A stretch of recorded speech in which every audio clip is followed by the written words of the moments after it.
I'd like to thank Lazy X Solo for today's contingency. Agamemnon Contingency, man-child. Everyone has their reasons for becoming a hero. Some suffered trauma in their younger years and chose to fight against the same injustices they'd experienced. Others learned what happens when you ignore the responsibility of great power. And there are those who have no reason other than they just want to be a hero. Each of these are respectable reasons and shows the strength of their character. Unfortunately, there are those who hold the spotlight of heroism for no other reason than to obtain fame and fortune. Homelander is such a hero, and I use that term very lightly for reasons I will get into. The leader of the Seven, Homelander is seen as America's greatest hero to the public, and as one would expect of such a title, he is the strongest hero in the world, at least in his own universe. But his public image is nothing more than a mask he places on himself, hiding his true nature from the world. The truth is, Homelander has a god complex, enjoying being loved and revered by the public. But by his own words, he'd accept being feared just the same. That said, his personality is not entirely the fault of his own. You see, Homelander didn't exactly have the typical American lifestyle growing up. He was born specifically for the purpose of being molded into becoming the next greatest hero after Soldier Boy.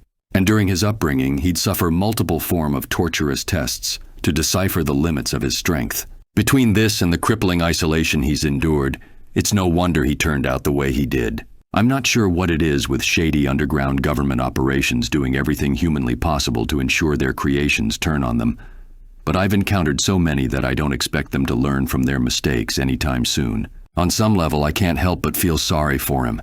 His entire life was decided for him, never having a thought of his own, never being able to live amongst the people he was supposed to protect.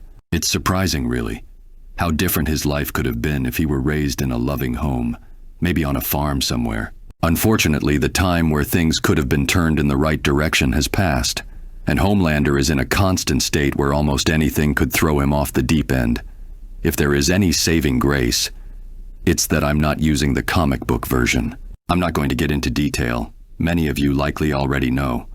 And for those who don't, I'm sure the comments will be filled with people talking about it. When it comes to Homelander's powers, they are what you'd expect. He is capable of flying at supersonic speeds, has access to both X-ray and heat vision, as well as superhuman senses, like hearing, enough so to hear things from large distances away. Then there's what makes him outright impossible to control in his own world: his strength and durability. It's been stated that no weapon was capable of hurting him, though apparently collapsing a tunnel over him is enough to stun him. In terms of strength, he can easily crush a person's skull with zero effort, even toss an adult male several hundred feet into the sky. He's also implied he can lift a 747 airplane, though apparently not while in the sky. Can you imagine it?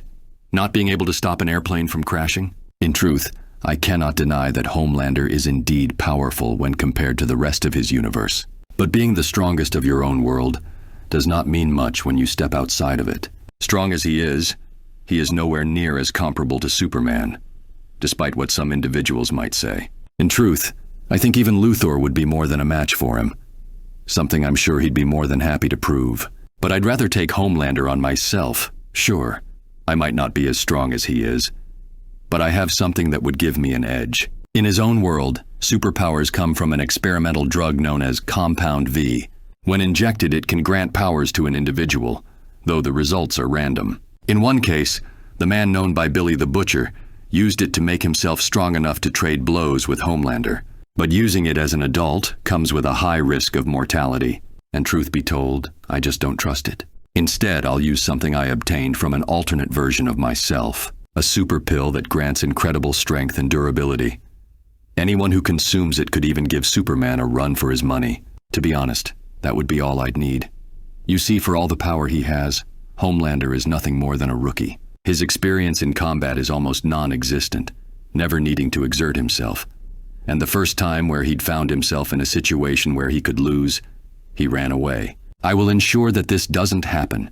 You see, for the most part, I make these contingencies not because I want to hurt other heroes, but have them ready should the need ever arise. But I have no misgivings when it comes to this man. I've seen what he's done, the people he's killed, all while having a smile on his face. He is everything I feared when it came to Superman, and if he steps out of line, I won't kill him, but it will hurt. A lot. If you also have a character you wish for me to cover, or just want to support this channel, I'll have a link to my Ko-fi page. There will also be a Google Doc with the list of characters who have ever been done or already commissioned by others.